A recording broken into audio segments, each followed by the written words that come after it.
Saya dialog dengan pendeta di Surabaya itu bukan cuma pendetanya yang wajahnya merah padam. Jadi bagi mereka yang mau masuk Kristen itu tidak begitu saja diterima masuk, tapi dikateksasi dulu, diberi pemantapan dulu ya. Hadapan kurang lebih 100 orang yang dikateksasi. Saudara jangan mempercayai omongannya, Mas apa ini tadi? Lutfi. Jangan omongin ini. Sampai tetap dalam bimbingan saya, dalam bimbingan Roh Kudus.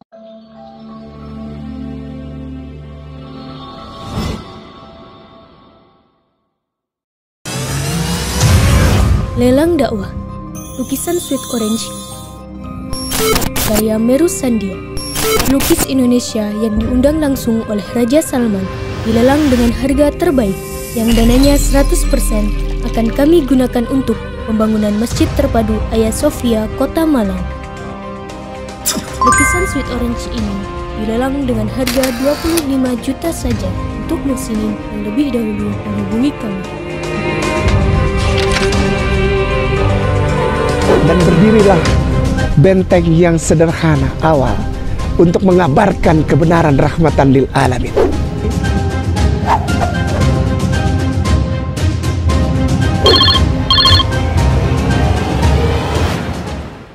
Saya dialog dengan pendeta di Surabaya itu bukan cuma pendetanya yang wajahnya merah padam.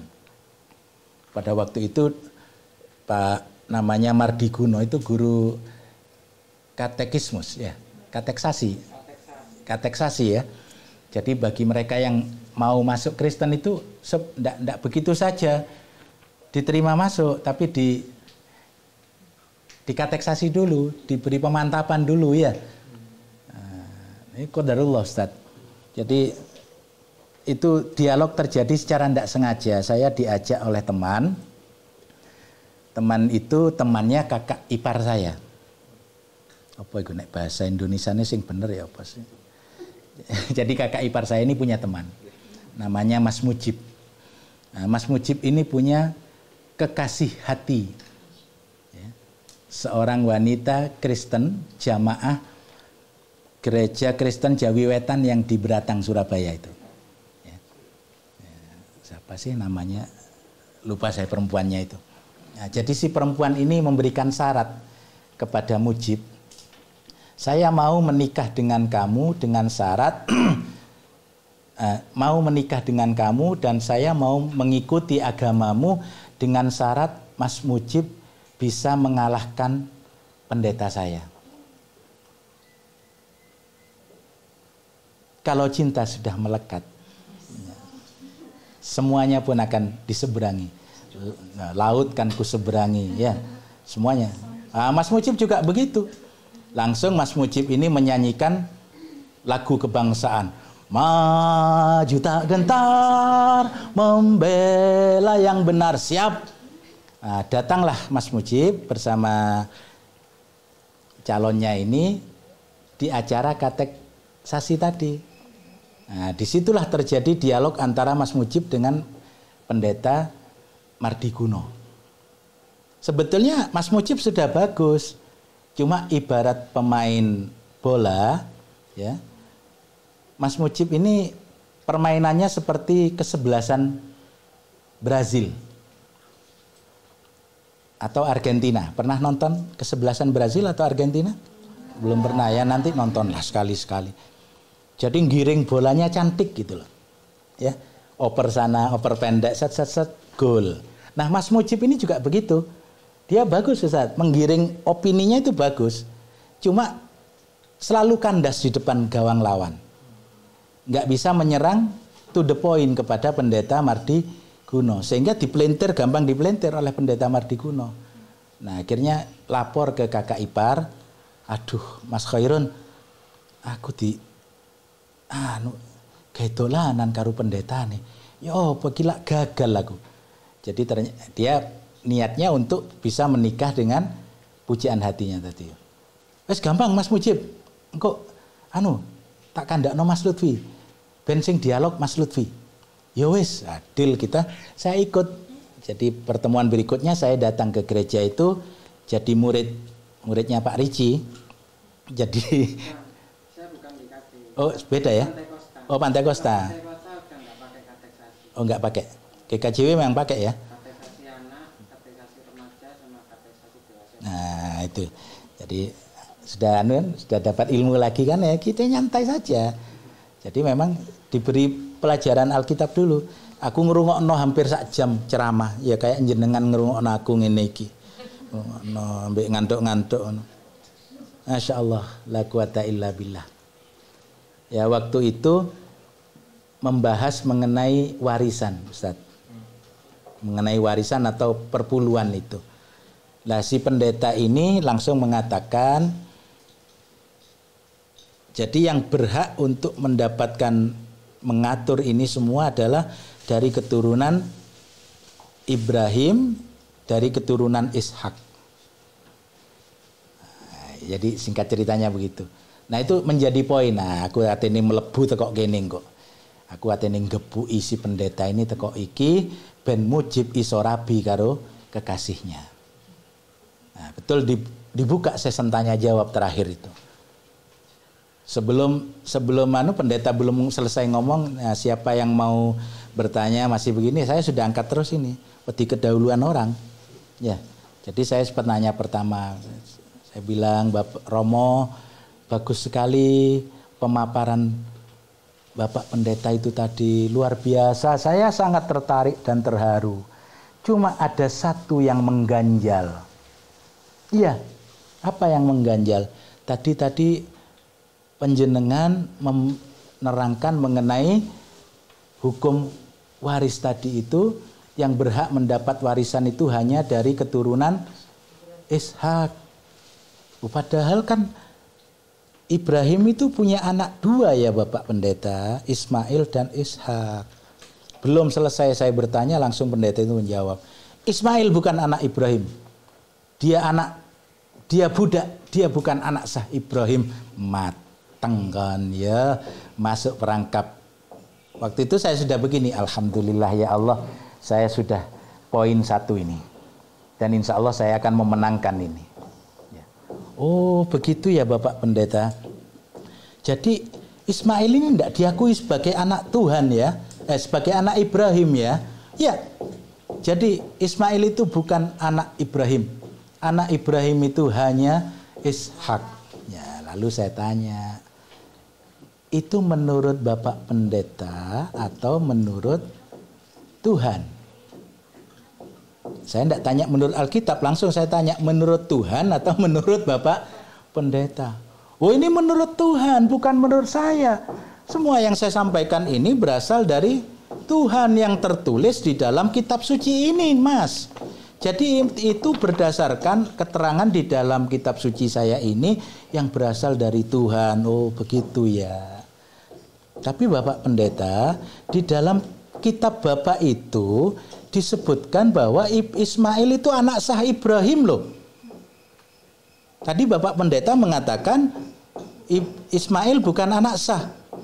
Tapi justru dalam kitab Bapak Pendeta dikatakan bahwa Ismail itu anak sah Ibrahim. Coba kalau Bapak Pendeta tidak percaya, dibuka surat Tawarikh yang pertama. Ya. Surat Tawarikh yang pertama pasal 1 ayat 28 insya Allah. Apa bunyinya itu? Anak-anak Abraham ialah Ishak dan Ismail lewat pendeta. Kitab sampean mengatakan bahwa Ismail ini adalah anak Abraham. Tadi Bapak Pendeta mengatakan Ismail bukan anak Abraham. Loh ini loh kitab sampean mengatakan bahwa Ismail itu anak Abraham. Ngono ya sik ngotot. Pendeta Mardikuno menjawab, iya ini memang menurut Alkitab Mas.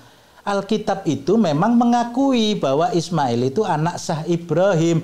Tapi Tuhan tidak mengakui bahwa Ismail itu anak Ibrahim. Ya apa jawabannya sampean nek koyo ngono pendetone ayo. Ayo gimana jawabnya? Kalau saya kan sudah punya jawabnya karena saya pernah mengalami itu. Dijawab seperti itu saya mengalami. Nah, bagaimana kita mematahkan? Ayo. Nah, alhamdulillah layak mendapat hadiah tisu. Ya. Jadi Kalau Alkitab ini mengakui bahwa Ismail anak sah Ibrahim tapi Tuhan tidak, terus Alkitab ini dari siapa?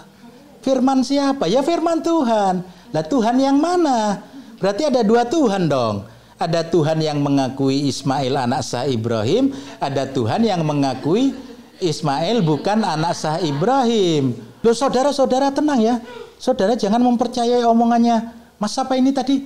Lutfi. Jangan ngomongin ini. Sampai tetap dalam bimbingan saya, dalam bimbingan Roh Kudus. Ya enggak apa-apa Pak Pendeta, silahkan. Saudara-saudara mau percaya kepada Bapak Pendeta silahkan. Bubar langsung jamaah nih. Ya. Saudara jangan datang kemari lagi ya. Kalau masih mau dialog dengan saya, datang ke rumah. Siap Bapak Pendeta, tolong kasih alamat. Saya datangi sampai 2 kali dia, ya. Tak pelokoto soal siapa nabi yang terakhir di rumahnya sendiri. Ya. Sampai istrinya itu keluar bawa ulek-ulek. Karena orang Jawa itu punya keyakinan nek tamu iku kesuwen, ulek-ulek tutun. Ojo ditutupno nang raine tamu nih. Ya, jadi istrinya itu sudah bolak-balik ngasih kode dengan ulek-ulek itu biar tamu saya dan Mujib dan pacarnya itu dan istri saya waktu itu ya sudah keluar. Nah, jadi 2 kali di rumahnya, terakhir Pak Mardiono mengatakan Bishem Adonai Harahaman Harahum Hadahillah Ledonai Rabban Ha'alamin Harahaman Harahum Molech Yom Haddin Otcha Abedim Obcha Mistayim. Mas Lutfi, saya ini sudah tua, kemampuan saya sudah banyak menurun, jadi kamu saya pertemukan dengan pendeta muda ya. Oh enggak apa-apa Bapak Pendeta, monggo. Kalau perlu saya dipertemukan dengan para pendeta GKJW di GKJW di hadapan semua jemaatnya. Oh jangan, enggak bagus itu. Jadi ini salah satu triknya ya. Jadi patahkan mereka dengan jurus mereka sendiri. Sampai enggak usah ngotot-ngotot ngetokno iku mau jurus tapak suci, enggak perlu. Lawan sampean alirane Jujutsu, sampean tahu kelemahannya jurus Jujutsu? Sih golek ana Jujutsu bagusnya kekuatannya berada di kaki. Gerakan kakinya bagus sama seperti taekwondo, tendangannya bagus. Tapi pertahanan atasnya dia lemah. Ya sudah, serang aja atasnya. Ojo katik nyerang sikile kon gak iso. Karena memang kaki mereka sangat lincah. Iya, jadi ini yang kedua penebusan dosa. Jadi di mana Mas aku bisa mendapati dasar tentang ojo takon dalil.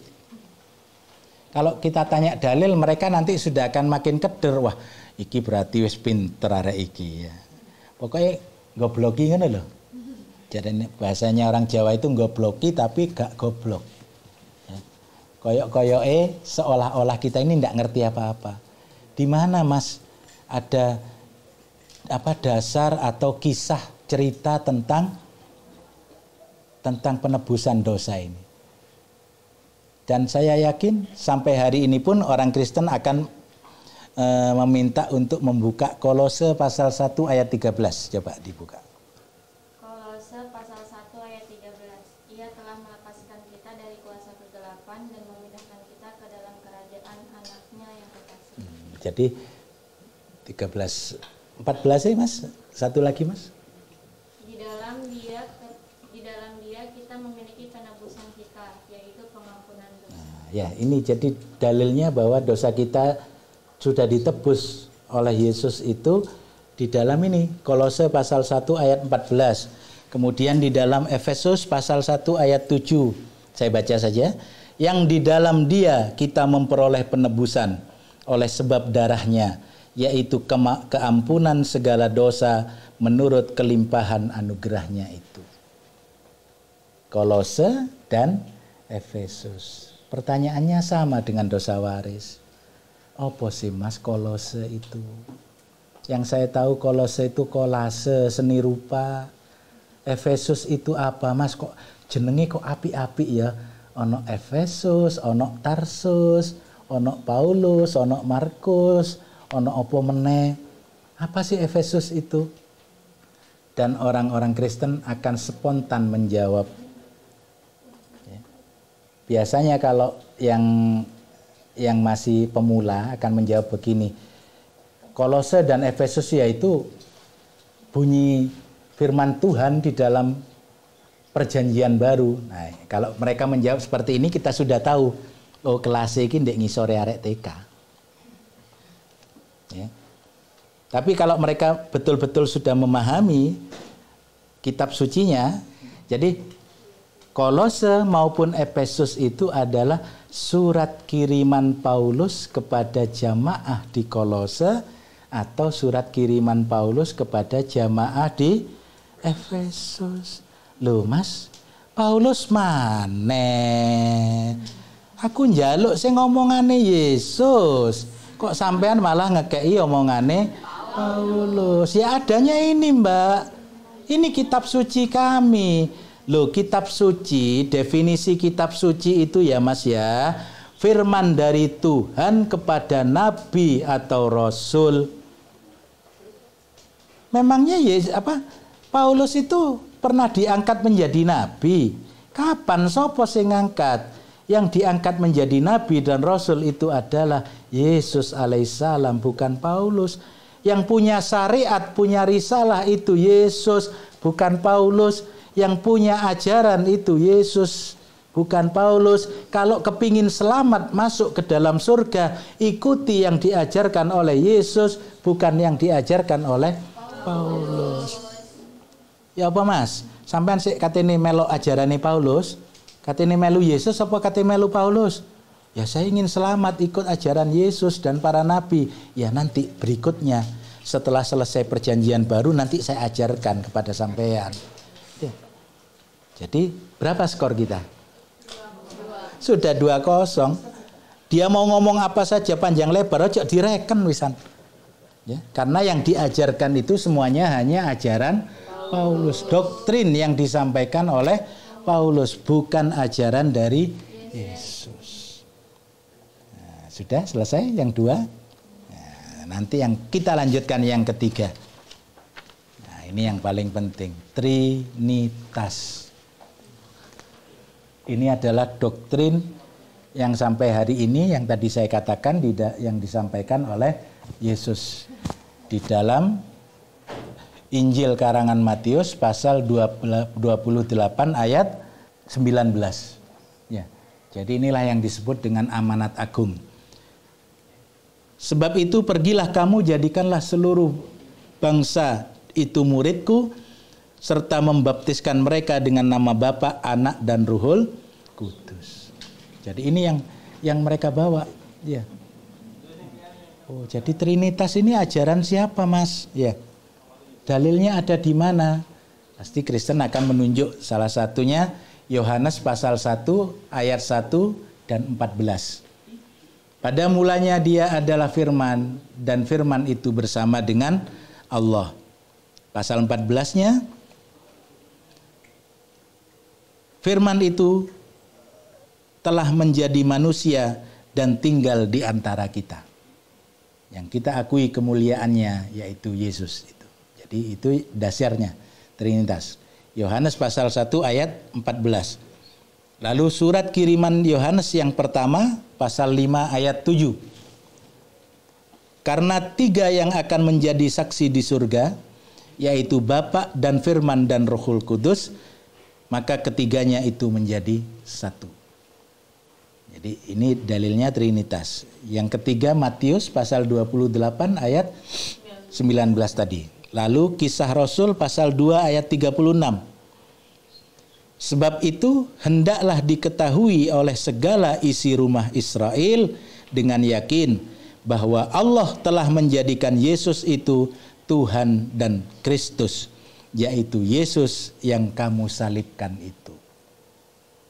Nah, jadi ini yang menjadi dalil dari Trinitas. Lalu bagaimana kita mematahkan dalil Trinitas ini? Sederhana saja.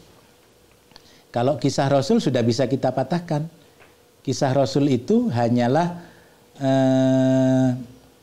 ucapan dari para murid Yesus, dari Petrus dan sebagainya itu. Jadi bukan sabda dari Yesus, apalagi firman Allah. Nah, yang harus kita jawab adalah Matius dan Yohanes tadi. Kita mulai dari Matius pasal 28 ayat 19. Kita gampang mematahkannya. Siapa sih Matius ini?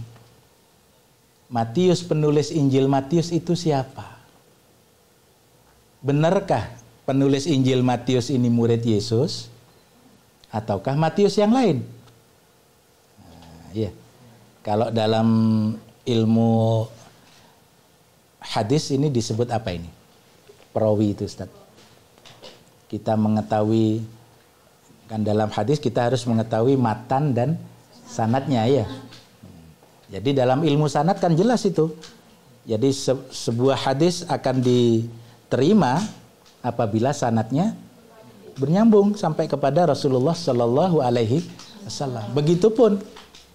Jadi saya akan terima pasal 28 ayat 19 ini asal Matius ini bersambung sampai ke Yesus. Jangan-jangan ini bukan murid Yesus ini Matius ini. Enggak Mas. Matius ini muridnya Yesus. Ya. Yesus itu punya murid 12 orang. Yang berkhianat satu namanya Yudas Iskariot. Silakan Mas tolong dibukakan Matius pasal 10 ayat 2 sampai ayat 4. Inilah nama ke-12 Rasul itu. Jadi Rasul ini maksudnya murid-murid Yesus. Yang pertama Simon yang disebut Petrus dan Andreas saudara Simon. Yang kedua Yakobus anak Zebedius atau Yakobus bin Zabdi dan Yohanes saudaranya. Saya biasa memakai ejaan yang lama. Jadi Yakobus anak Zabdi dan Yohanes anak Zabdi. Ya. Ayat 2, ayat 3-nya. Filipus dan Bartolomeus, Thomas dan Matius pemungut cukai. Jadi yang muridnya Yesus adalah Matius pemungut cukai. Nah, cukup sampai di sini.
か身をそこらからはすべてのもの